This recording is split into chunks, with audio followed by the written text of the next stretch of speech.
Anin, hello. This past summer, a group of us from the St. Croix Triple Indians of Wisconsin got a chance to make a documentary, Noondawishniin. That means hear us in Ojibwe language. Yeah, we got to travel around the state of Wisconsin. We shot a lot of footage of the high school kids from the neighboring reservation communities of Lakota Ray, Red Cliff, and Bad River.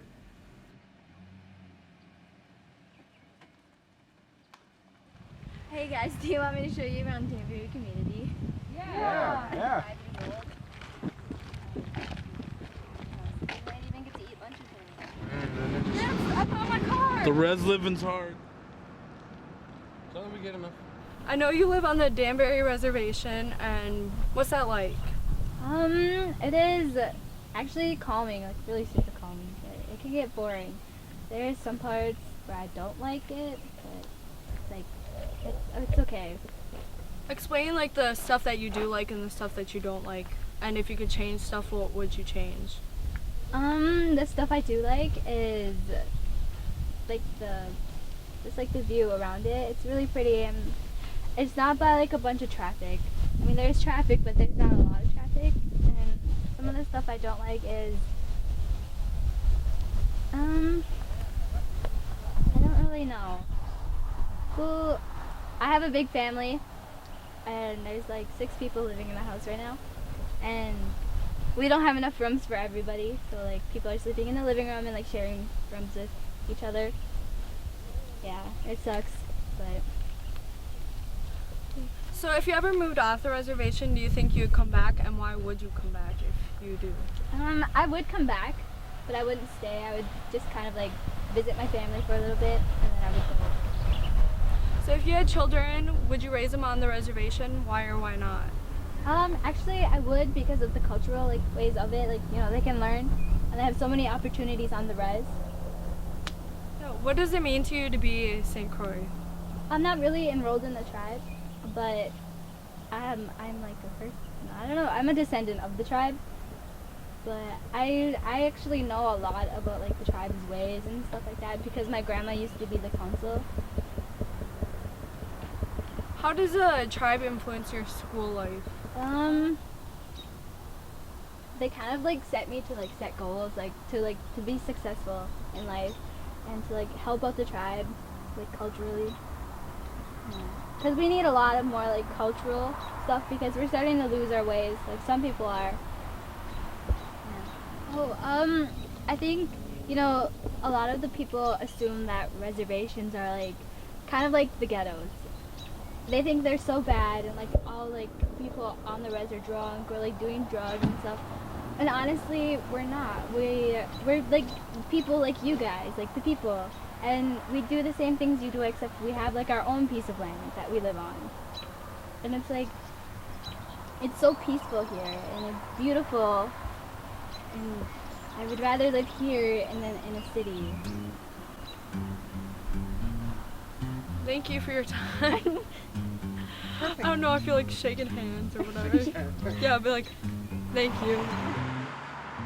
Like that. Welcome to Round Lake Community. What's it been like for you, Katie, living here? How many years have you lived here? Well, 44, probably 43. 1 year I did move. Do you like the terminology of res, or do you like the term reservation more, and why? I guess I really don't think of it like that. You know, when people ask, a lot of people ask her, are you from the reservation? And the only ones that really use the term res, or I know, is natives, the ones that are from here, and that. What do you think people think about the reservation or the res? It's funny because even today, people still think we live in teepees. Or the ghettos. Like some of my classmates think that, oh, if we go to the res, you know, we'll get shot, or you know, Or that Some of the you'll like teachers. overdose on drugs. yeah, Yeah, Or get that when you beat drive up. drunk. And, yeah. How do you think we can overcome the ignorance of stereotypes and racism? We try, you know, we still try. It's a struggle every day. We try to meet with the school board, teachers, parents, and you know, we try to work, you know, and try to you know, show them our ways. Like Dealing with the schools,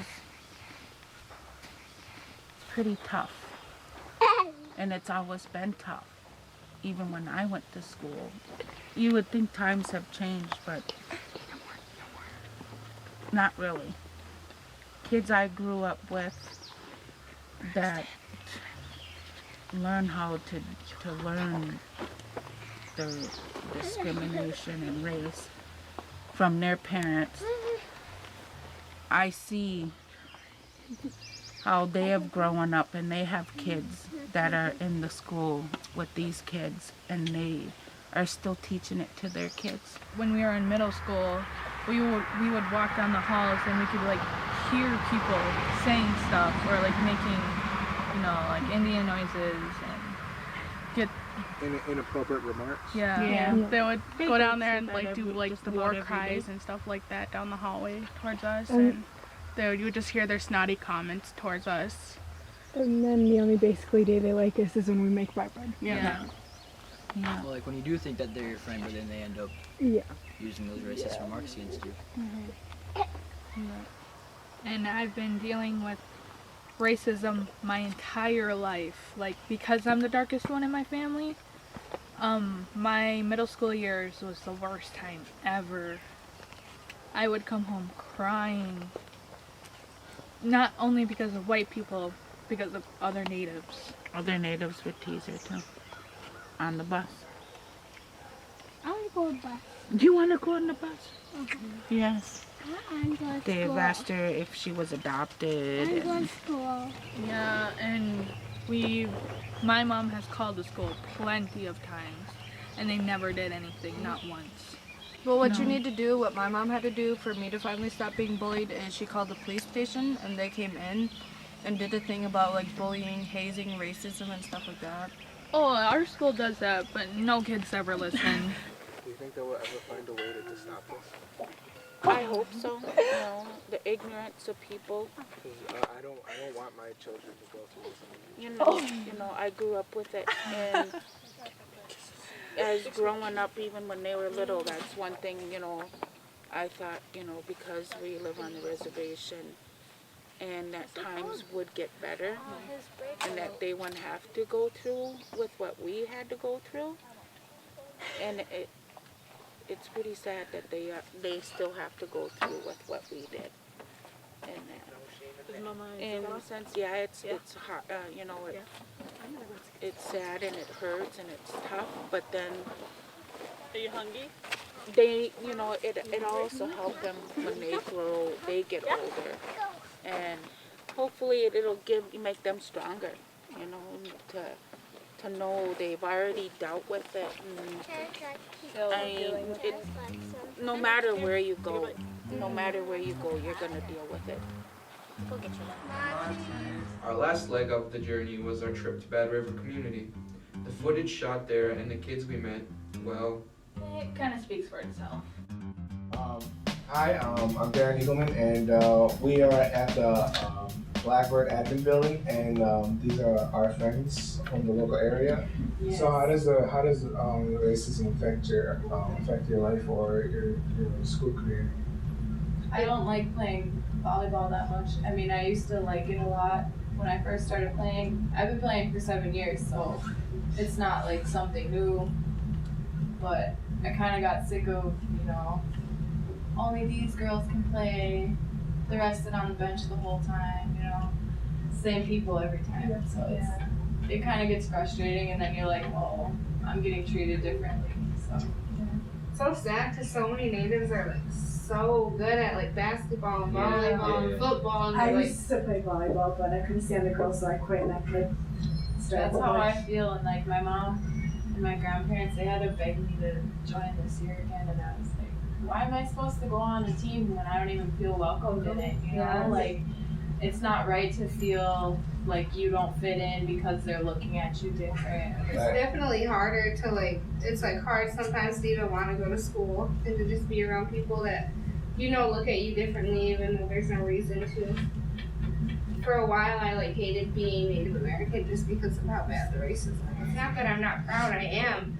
But sometimes it would just be easier if like if you were just like not native, like you wouldn't have to feel all of this. You wouldn't have to have like the world on your shoulders all the time. Because it's like hard to have like high like self-esteem being a native kid. I feel like a lot of natives like they're told that they're not going to be anything, so then they don't even try. It's hard like being Native American in a white society because it's like you gotta like know your traditions, know your culture, know your language, but then you also got to go into the white world and function in the white world with people that don't understand how you grow up or don't understand your culture, and like it's like you're living in two different worlds all the time. It's like once you like leave the res, you're like leaving your comfort zone. And then you're going into someone else's turf, and you gotta like live by what they say, and you gotta morph into what they want, but then you also gotta stay true to who you are too, and it's hard.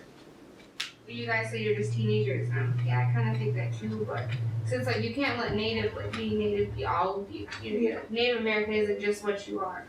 But to me, it's, I don't know, like I know I'm half white, but I don't know, I just like feel such like strong ties to being native, and I want everyone to know that, and I want everyone to know how great of a culture we Most people have. think it's being native, you have to be traditional. It's not always just about that. It's where you came from, and it's more like it's how you present yourself and how you want to be and how you want to be.